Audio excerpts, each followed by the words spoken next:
Feliz sábado a todos. Deus seja louvado pela nossa presença na igreja. Irmãos, não sei vocês, mas eu estava realmente já a ponto de procurar um psicanalista. É muito ruim ficar... Eu sou muito igrejeiro, irmãos. Eu gosto de igreja, eu amo igreja, eu amo esse ambiente. Dos irmãos, do companheirismo, da amizade, da irmandade, envolvendo o estudo da Bíblia, coisas espirituais. Eu amo, e muito tempo longe. Quem está me acompanhando no meu canal sabe que todo sábado eu tenho postado vídeos, mas tenho gravado os vídeos ali no meu quarto, de maneira muito solitária. E agora eu estou gravando, um abraço para todos aqueles que estão me assistindo aí no canal, estou gravando, e vai pro canal esse sermão também. Mas é muito bom estar aqui com vocês, muito bom, e espero que muito em breve tempo a gente possa estar com essa igreja cheia novamente.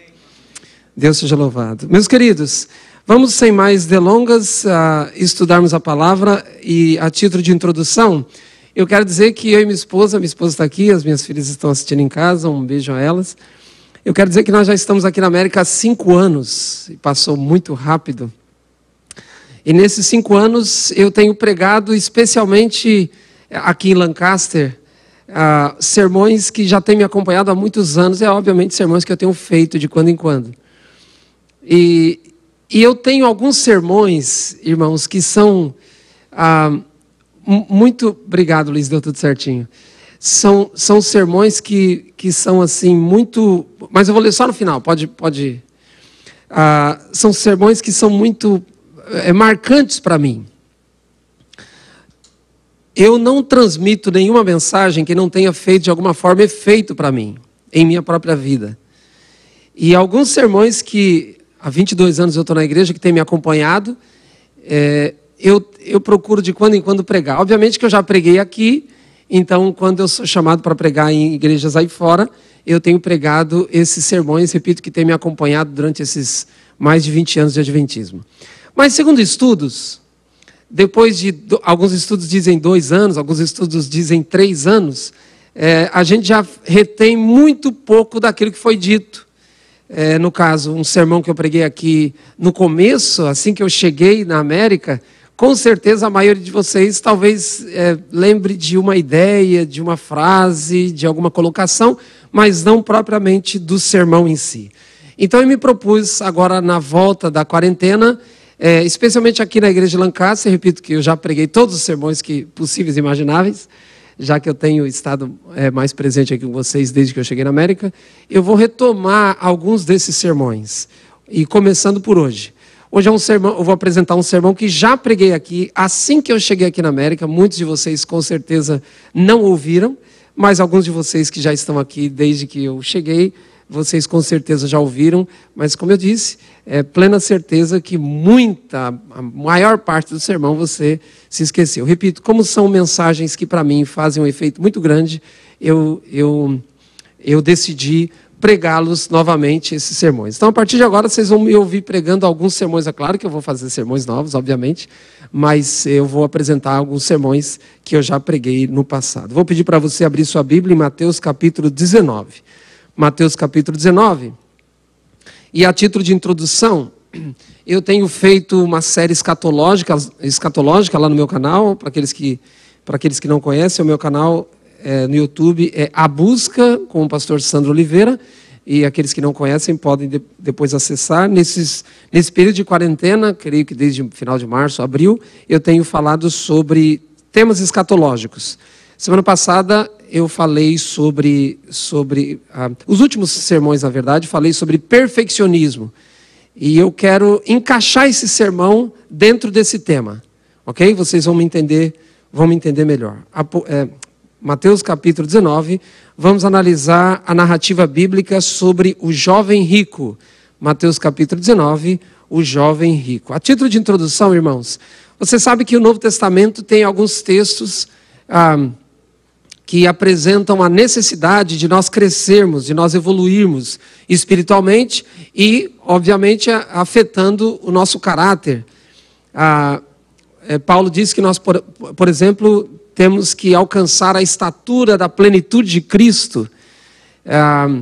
O próprio Jesus mencionou a regra áurea do cristianismo, que vocês querem que as pessoas façam para vocês. Jesus diz, faça para os outros. Isso envolve vários aspectos da nossa vida. Enfim, o Novo Testamento, a Bíblia em geral, mas o Novo Testamento especificamente, tem vários textos em que mostram que nós temos uma alta norma a seguir por sermos cristãos. E é sobre um pouquinho, pelo menos um aspecto dessa norma ou dessas normas cristãs que eu quero abordar o tema nesta manhã. Mateus capítulo 19, a partir do verso 16. Mateus 19, 16.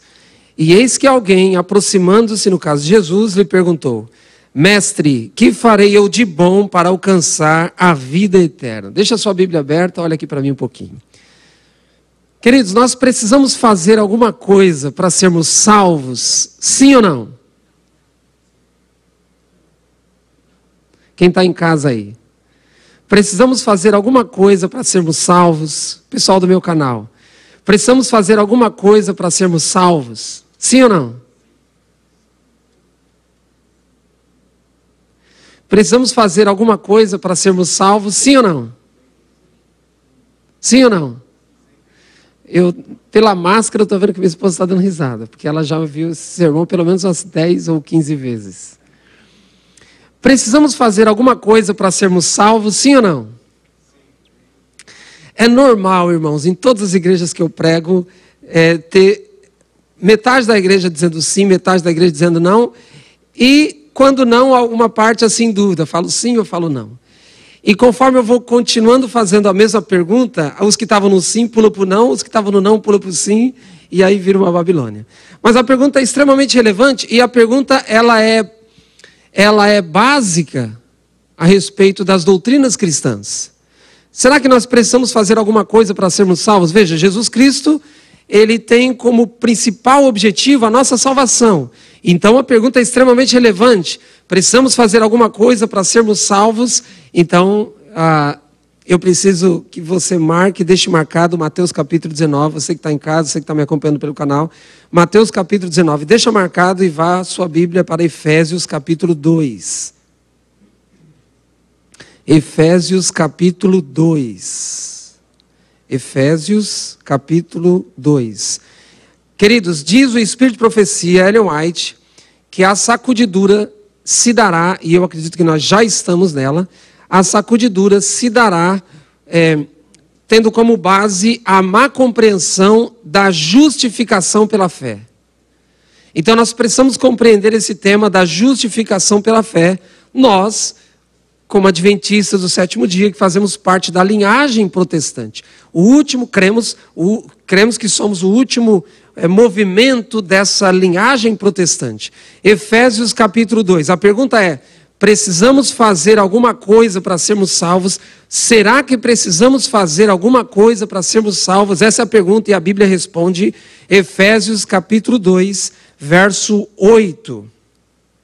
Efésios 2, verso 8 diz: porque pelas obras sois salvos. É isso que está escrito aí? Verso 8, diz aí: porque pelo meu esforço eu sou salvo. É isso? Pelas minhas obras, pelo meu esforço, pela minha dedicação, pelo meu cristianismo, pela minha fidelidade, por essas coisas eu sou salvo. É isso que a Bíblia diz? Verso 8, porque pela graça sois salvos, por meio da fé, mediante a fé. E como é que termina aí o versinho 8? E isto o quê? Seja a salvação, seja a graça, até mesmo a fé. Nem a graça, nem a salvação e nem a fé. O final do verso 8 diz: isto não vem de vós. É o que de Deus? É dom de Deus. Irmãos, não precisamos fazer absolutamente nada para sermos salvos. E aí eu vou apelar para que você que está aqui não vá embora antes de eu terminar. Vou apelar para que você que me assiste ou no meu canal ou pela internet também fique aí até o final, porque senão talvez você não vá compreender bem a minha mensagem nesta manhã. O verso 8 diz: pela graça sois salvos, mediante a fé. E a ênfase do texto é: não vem de vós, não vem de vós. Você não pode fazer nada para ser salvo. Você não pode fazer nada para ser salva. Não vem de vós esse negócio de salvação. Não vem de vós esse negócio chamado graça. Não vem de vós nem mesmo a fé. A Bíblia diz, é um dom de Deus. Por isso é errado nas nossas orações a gente diz, Senhor, aumenta-nos a fé. Deus diz, como assim? Eu já te dei todas as ferramentas para aumentar a sua fé. Depende dele, obviamente, mas já disponibilizada a graça, já disponibilizada a salvação, e incluindo a fé, agora só depende de nós, pelo poder dele. Agora Paulo ele dá mais ênfase ainda a respeito da salvação. O verso 9 diz, a respeito da salvação ele diz, não de obras. O verso 8 ele diz, não vem de vós. E agora ele é específico no verso 9, ele diz, não de obras, para que ninguém se glorie, para que ninguém bata no peito e diz assim, não, eu estou no céu. Já pensou? Se a salvação não fosse assim, chegaríamos no céu, alguns de nós, e diríamos, olha, o Senhor não fez nenhum favor, porque eu estou aqui porque eu mereço. Verso 9 diz, não vem de obras para que ninguém se glorie. A glória tem que ir para Ele. Aí você talvez se pergunte, mas se não é de obra, se não vem de obra, se não vem pelo meu esforço, se não vem pela minha dedicação, se não vem pela minha fidelidade, vem do quê? Graça. Então onde é que vai a obra aí? Onde é que encaixa as obras? Paulo responde no verso 10. Pois somos feitura dele. E essa palavra feitura não tem a ver de criação no Gênesis. Tem a ver de recriação na cruz. Verso 9, verso 10. Pois somos feitura dele. Criados em quem? Lá no Gênesis, não. Em Cristo Jesus, com que objetivo? Com que objetivo Jesus morreu na cruz? Com que objetivo Ele redimiu você? Com que objetivo Ele perdoa você? Com que objetivo Ele resgatou você com o sangue dele? Com que objetivo? O texto diz, com o objetivo de boas obras, as quais Deus de antemão preparou. Quem preparou? Deus preparou. Você não guarda o sábado porque simplesmente você, pela minha própria força. Cristo disse em São João 15, eu sou a videira, você é o ramo. Se você não está ligado em mim, esquece. Sem mim, nada podeis fazer, disse Cristo. Então onde é que se encaixa as boas obras aqui? Paulo está dizendo, as boas obras vêm quando você está ligado a Cristo. As boas obras vêm sempre como consequência. Deus preparou essas boas obras de antemão para que andássemos nelas. Voltemos a Mateus capítulo 19. De quando em quando eu vou ter que baixar essa máscara para beber água.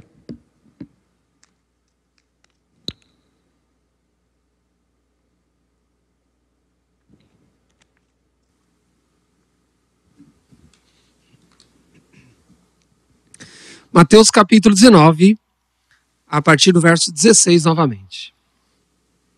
Abriram a Bíblia? Pergunto.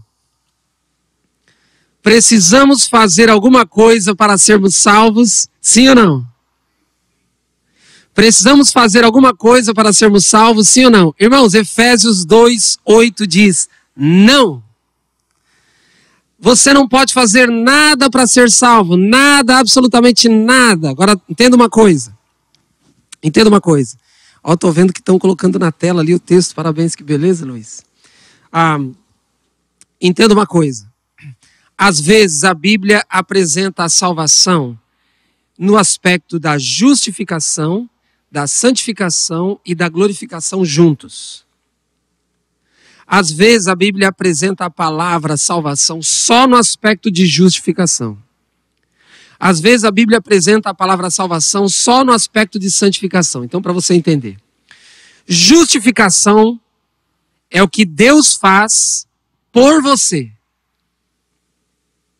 Justificação, Ele faz. Olha o verbo. Deus faz. Não é você que faz. Justificação é o que Deus faz por você. Santificação é o que Deus faz em você. Percebe a diferença? Justificação é o que Deus faz por você. O que é a justificação? Ele perdoa os seus pecados quando você confessa. Tudo para trás está tudo perdoado. Aí ele diz, como ele disse para a mulher adúltera, vai, não peques mais. Isso é santificação a partir daí. Santificação é o que eu faço pelos meus próprios esforços, méritos e dedicação. Não. Envolve o seu esforço, envolve a sua dedicação, mas é Ele quem faz em você. Isso é santificação. E a glorificação? Não tem nem o que dizer. Ele faz. Quando a Bíblia apresenta salvação, você precisa entender se ela está mencionando justificação, santificação, glorificação ou os três juntos. Porque a salvação é um processo, por assim dizer. Quando Paulo diz a salvação é de graça, ele está envolvendo todo o processo. Ninguém vai ser salvo por ter feito alguma coisa de bom. Ninguém. O jovem rico está perante Jesus e ele faz uma pergunta no verso 16 que já lemos. E ele perguntou: Senhor, que farei eu de bom para alcançar o quê? Para alcançar o quê, diz a sua Bíblia? Vida eterna, final do verso 16. Eu pergunto, não podemos fazer nada, não precisamos fazer nada para sermos salvos. Mas se eu mudar o enfoque da pergunta, será que muda a resposta? Precisamos fazer alguma coisa para irmos para a vida eterna? Sim ou não? Não precisamos fazer nada para sermos salvos, mas precisamos fazer alguma coisa para irmos para a vida eterna? Sim ou não? Sim ou não? Paulo, em Efésios 2:8, já mencionou a respeito da salvação. Salvação é graça, não vem de vós, não vem de obra para que ninguém se glorie. Isso é salvação, ok? Agora, especificamente, não há essa dicotomia na Bíblia, mas eu estou fazendo aqui de forma didática para você compreender. Quando estamos tratando especificamente sobre vida eterna, que é o caso do jovem rico, quando tratamos especificamente de vida eterna, a pergunta vem: precisamos fazer alguma coisa para irmos para a vida eterna? Vamos ver o que Jesus respondeu, porque essa foi a pergunta, exatamente essa pergunta que foi feita para Jesus. Então no verso 16 nós lemos: eis que alguém aproximando-se lhe perguntou: mestre, que farei eu de bom para alcançar a vida eterna? Verso 17, Jesus responde: por que me perguntas acerca do que é bom? Bom só existe um. Se você quer entrar na vida, se você quer essa tal vida eterna, Jesus diz: é pela graça, não precisa fazer nada. É isso que ele respondeu? Jesus diz: se queres, porém, entrar na vida, finalizando o verso 17, guarda os mandamentos. Como é que tem gente que diz que Jesus aboliu os mandamentos? Jesus está ligando os mandamentos, ou Jesus está ligando a vida eterna à guarda dos mandamentos. Ele está dizendo: se você quer esse negócio chamado vida eterna, se você quer realmente ir para esse novo céu, para essa nova terra, você precisa se preparar para isso. E Jesus está dizendo: guarde os mandamentos. 9, 8, os 10 mandamentos. Mas alguns dizem: não, o sábado foi abolido. E aí usa-se várias artimanhas, tirando o texto fora do contexto, para dizerem que o sábado foi abolido. E um dos textos que eles fazem isso é exatamente o próximo texto aqui. Olha lá, verso 18. O jovem rico respondeu: quais mandamentos? Jesus diz: guarda os mandamentos. Ele pergunta: quais mandamentos? Jesus responde no verso 18: não matarás, não adulterarás, não furtarás, não dirás falso testemunho, honra teu pai e tua mãe e amarás o teu próximo como a ti mesmo. Aí alguns cristãos pegam esse verso, está vendo aí? Se o sábado fosse para ser guardado, Jesus teria citado ele aqui. Ué, mas se esse argumento é válido, então a gente não precisa mais se preocupar. A gente não precisa mais se preocupar em não adorar mais imagem de escultura. A gente não precisa mais se preocupar em adorar outros deuses. A gente pode adorar outros deuses, pode adorar a imagem, pode inclusive tomar o nome de Deus em vão, porque esses mandamentos também não estão inseridos aqui. É o argumento da ausência, não existe. Jesus tinha um enfoque, Jesus tinha um propósito ao citar somente mandamentos da segunda tábua. Lembram-se? Os primeiros 4 mandamentos, primeira tábua, referindo-se ao nosso relacionamento com Deus. Os outros 6 mandamentos, segunda tábua, tem a ver com o nosso relacionamento interpessoal. O jovem rico vai até Jesus e diz: Jesus, eu estou com um problema. Eu não tenho certeza se eu tenho garantido a minha vida eterna. O que eu posso fazer de bom? Jesus disse: você não pode fazer nada de bom. Porque bom só existe um. Jesus, em outras palavras, está dizendo assim: você tem que entender primeiro que você é mau.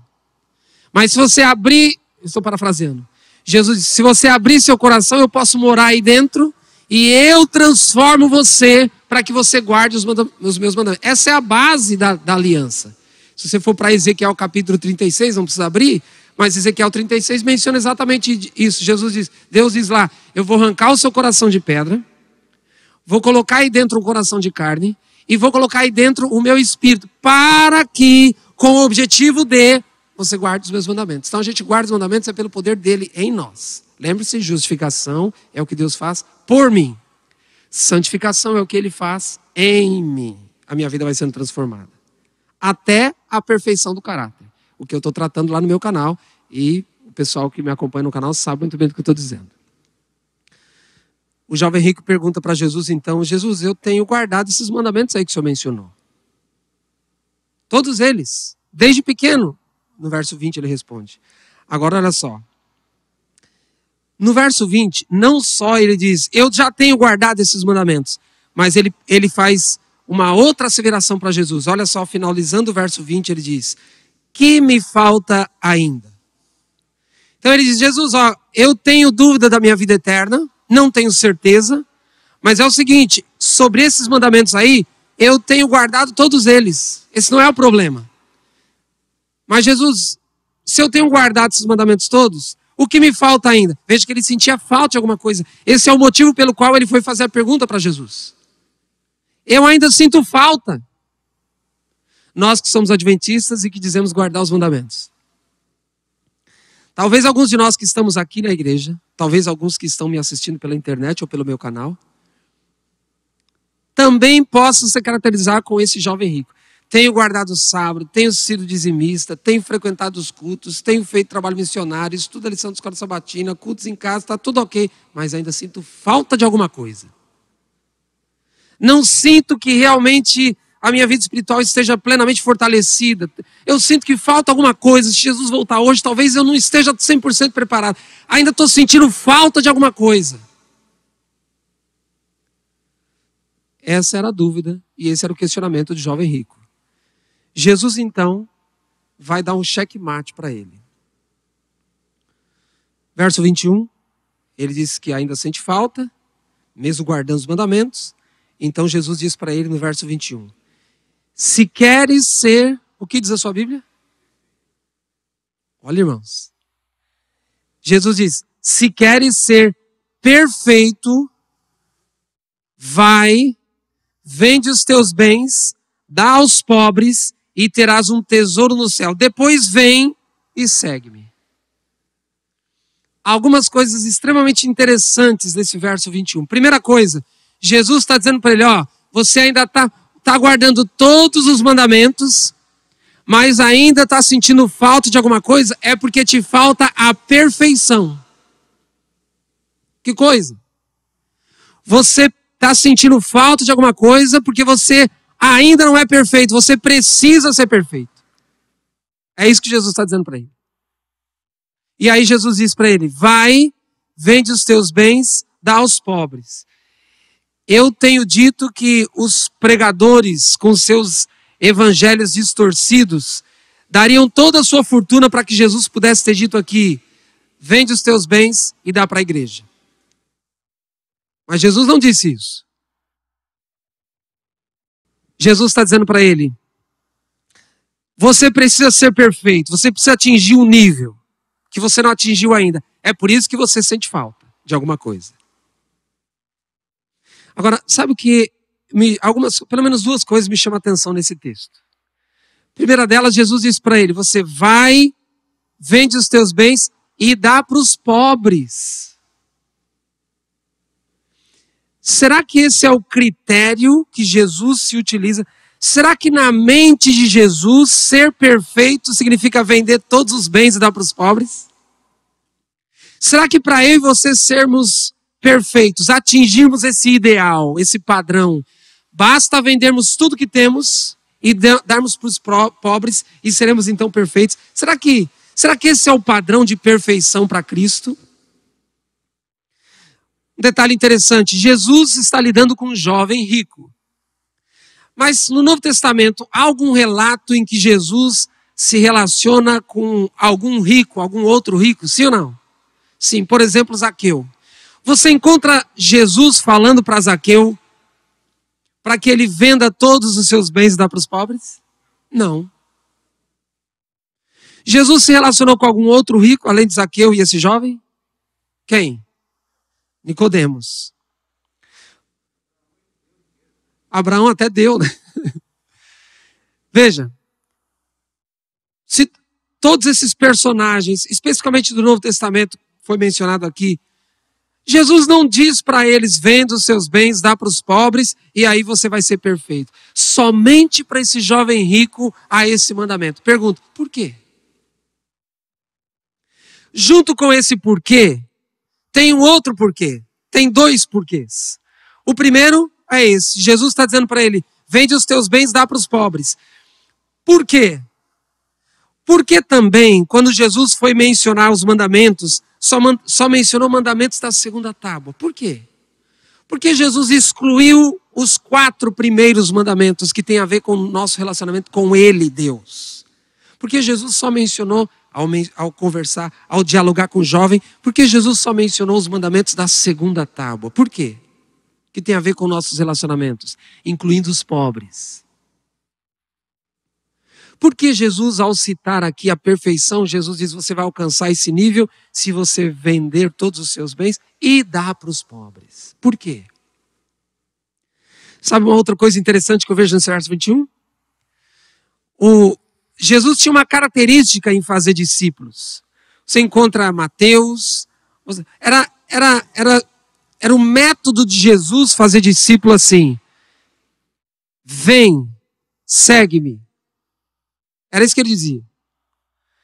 Agora, e depois que Jesus preparava, treinava, ele dizia vai. Primeiro era vem, me segue, depois vai. Aqui no caso, Jesus inverte. Jesus está fazendo discípulo aqui de uma forma diferente. Jesus está falando para esse jovem, você agora precisa ir, você vai primeiro. Depois, você vem e segue-me. Vai primeiro, depois você vem e segue-me. Jesus inverte a ordem. Por quê? Eu fiz esses 3 porquês para chegarmos no final da minha mensagem. Um jovem rico perguntando sobre salvação ou sobre vida eterna? Vida eterna.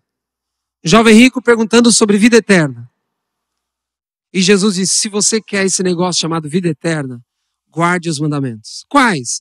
E Jesus foca no relacionamento interpessoal. Ele ainda, não, mas estou sentindo falta de alguma coisa, mesmo tendo guardado esses mandamentos. Jesus diz, então faz o seguinte, o que tá faltando para você é a sua perfeição. E aí Jesus diz então que ele deve vender os bens. Será que perfeição, faço de novo a pergunta, será que perfeição na mente de Cristo é vendermos os nossos bens e dar para os pobres? Não, não é, irmãos. Qual é a chave para entendermos o diálogo de Jesus com esse jovem rico? A chave para entendermos o diálogo de Jesus com o jovem rico está em Mateus capítulo 5. E eu termino em Mateus capítulo 5. Mateus capítulo 5. Abra sua Bíblia, Mateus 5. E aqui eu termino.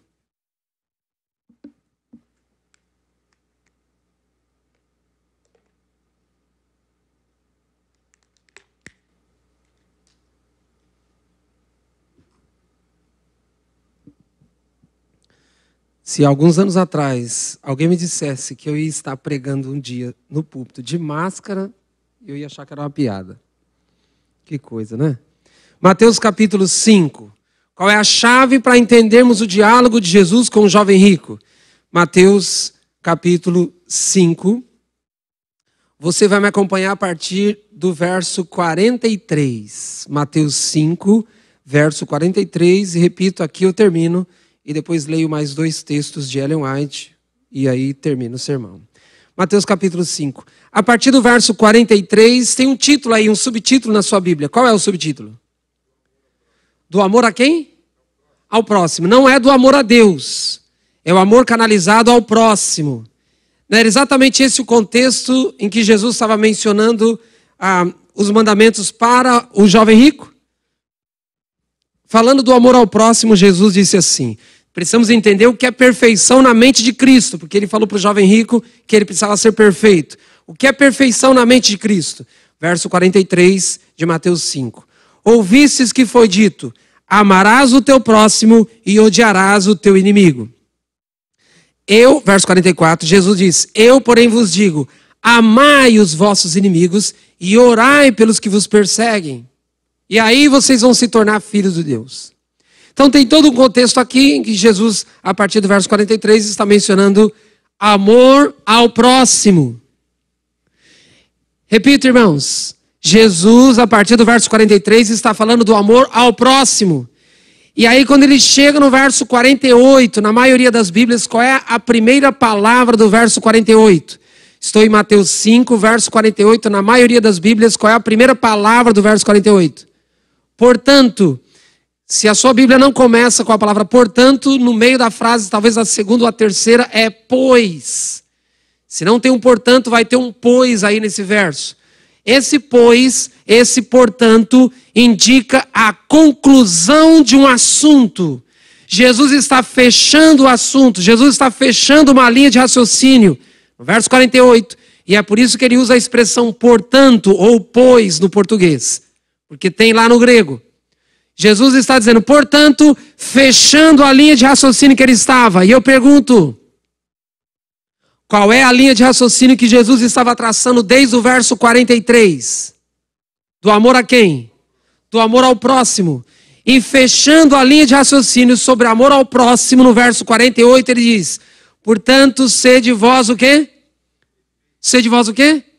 Perfeitos, como perfeito é vosso Pai Celeste. Então, respondendo à pergunta, o que é perfeição na mente de Cristo? No diálogo com o jovem rico, ele diz, vai, vende os teus bens e dá para os pobres, aí você vai ser perfeito. E eu mencionei, será que perfeição na mente de Cristo é apenas vendermos as nossas coisas, vendermos os nossos bens e darmos para os pobres? Obviamente não, se esse fosse o critério, Jesus teria usado esse critério com outros ricos também. O que é perfeição na mente de Cristo? Porque Jesus pede para o jovem rico vender os teus bens e dar para pessoas pobres. Porque perfeição na mente de Cristo, irmãos, está caracterizado em Mateus capítulo 5, verso 48. Ele está terminando a linha de raciocínio sobre amor ao próximo. E aí ele diz, sede perfeitos. Então, queridos, qual é a conclusão que chegamos? A conclusão que chegamos é que perfeição na mente de Cristo é quando nós amarmos ao nosso próximo como Deus nos ama. Jesus está dizendo no verso 48 de Mateus 5, vocês precisam ser perfeitos como o Pai é perfeito. Em outras palavras, se o contexto aí é amor ao próximo, em outras palavras, Jesus está dizendo, vocês precisam aprender a amar as pessoas como Deus ama vocês. Querem ser perfeitos? Ame as pessoas como Deus ama vocês. Perfeição na mente de Cristo, irmãos, não tem nada a ver com dar coisas, vender os bens e dar coisas para os pobres, embora isso faça parte, obviamente. Mas perfeição na mente de Cristo é a motivação do que você faz. Qual é a motivação? Aquilo que move você ao fazer as coisas, especialmente ao fazer as coisas para outras pessoas. A motivação é o egoísmo. A motivação é o desejo de se aparecer, de ser o primeiro, de sermos vistos, de sermos aplaudidos. Jesus está dizendo, o verdadeiro amor tem a ver com a perfeição. E o que é a perfeição? A perfeição na esfera humana. É quando conseguirmos amar as pessoas como Deus nos ama. Difícil? Esse é o nosso ideal. Para aqueles que me assistem lá no meu canal, todos esses últimos vídeos que tenho postado, tenho dado ênfase ao Espírito de Profecia sobre perfeição. Não tem nada a ver com impecabilidade. Não tem nada a ver com perfeccionismo. Tem a ver com relacionamentos. Tem a ver com conhecimento. Conhecimento de quem eu sou. Conhecimento de quem Deus é. Conhecimento da natureza maligna do pecado e de quem verdadeiramente o diabo é. E agora, biblicamente, Jesus nos ensina, quer ser perfeitos. Perfeição não é fazer isso, fazer aquilo, deixar de comer aquilo outro. Tudo isso faz parte. Mas perfeição é quando você consegue se relacionar com as pessoas como Deus se relaciona com a gente. Irmãos, amar as pessoas, aceitar as pessoas como Deus nos aceita, como Deus nos ama. Talvez você esteja se perguntando agora: o que tem a ver esse seu sermão com a sua introdução? Eu falei no começo sobre salvação, sobre vida eterna, é graça, não podemos fazer nada para sermos salvos. Não foi essa a minha ênfase? Irmãos, se Deus para nos salvar, não precisamos fazer nada. Se Deus nos aceita como somos e como estamos, por que impomos regras para aceitar e para amar as pessoas? Se Deus nos aceita como nós somos, se Deus deseja nos salvar e nos aceita como nós, Ele nos transforma, é outra coisa. Mas se Deus nos aceita como somos e como estamos, Ele disse: todo aquele que vem a mim, de modo algum lançarei fora. Se Ele me aceita, se Ele me salva, independente do que eu faça, não interprete mal essa minha frase. Porque nós impomos regras, estabelecemos conceitos e preconceitos para aceitar as pessoas e para amar as pessoas. Estou extremamente estupefato com o racismo que há nesse país. Somente pela cor de pele de uma pessoa, ridículo. Estamos piores do que animais. Muitas coisas nos separam que não deveriam nos separar. Uma pessoa mal vestida, uma pessoa com necessidades, uma pessoa com deficiências, e nós já nos sentimos superiores a elas. Jesus está nos ensinando que a perfeição, é preciso alcançar a perfeição. Ele disse: sejam perfeitos, eu quero que vocês sejam perfeitos. E não tem nada a ver com o que se diz por aí no movimento adventista dos perfeccionistas. Tem a ver com uma vida de relacionamento igual à maneira em que Deus se relaciona conosco. Jesus está dizendo: sejam perfeitos, ame as pessoas como elas são, deixa que eu as transformo. Ame o seu cônjuge como ele é, eu o transformo, eu a transformo. Ame o membro da sua igreja como ele é, como ela é, eu os transformo. Perfeição é quando nós conseguimos amar, irmãos, as pessoas como elas são, do jeito que elas são, porque Deus as transforma. Mas eu quero terminar com dois textos de Ellen White, e o Luiz vai projetar na tela, e no meu canal, obviamente, eu vou fazer a edição depois e vou projetar. Olha esse texto. Luiz, eu vou ler só esse primeiro. O segundo eu não vou precisar ler, só o primeiro. Pode pôr. O primeiro. Parábolas de Jesus, página 208. Só vou ler esse. Olha o que Ellen White diz. O amor é o fundamento da piedade. Qualquer que seja a fé, ninguém tem verdadeiro amor a Deus se não manifestar amor desinteressado pelo seu irmão. Eu amo a Deus, eu sou fiel, etc. Mostra amor para com as pessoas. Mas nunca poderemos possuir esse espírito apenas tentando amar os outros. O que é necessário é o amor de Cristo no coração.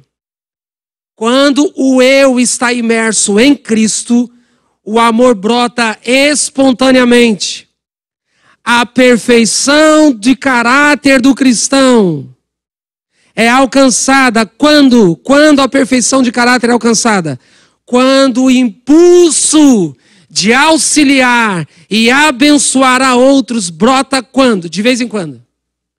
Brota constantemente do íntimo, quando a luz do céu encher o coração e for revelada no semblante. Encher o coração e for revelada no semblante.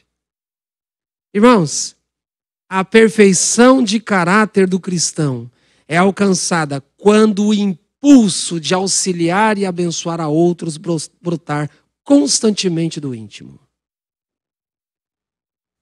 Jesus está nos dizendo que precisamos alcançar esse nível de perfeição.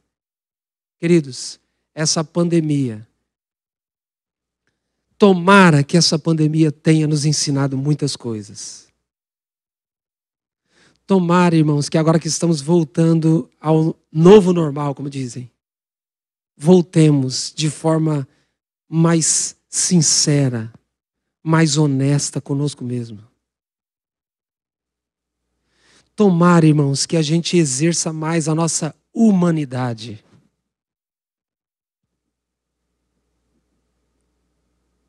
Nós precisamos nos parecer mais com Cristo. Nós precisamos amar mais como Deus amou. Como Deus nos ama. Como Jesus nos ama. E o argumento, ele é extremamente forte. Se Cristo Jesus nos perdoa e nos aceita como somos, não ousemos criar barreiras para aceitar e nos relacionar e amar as pessoas.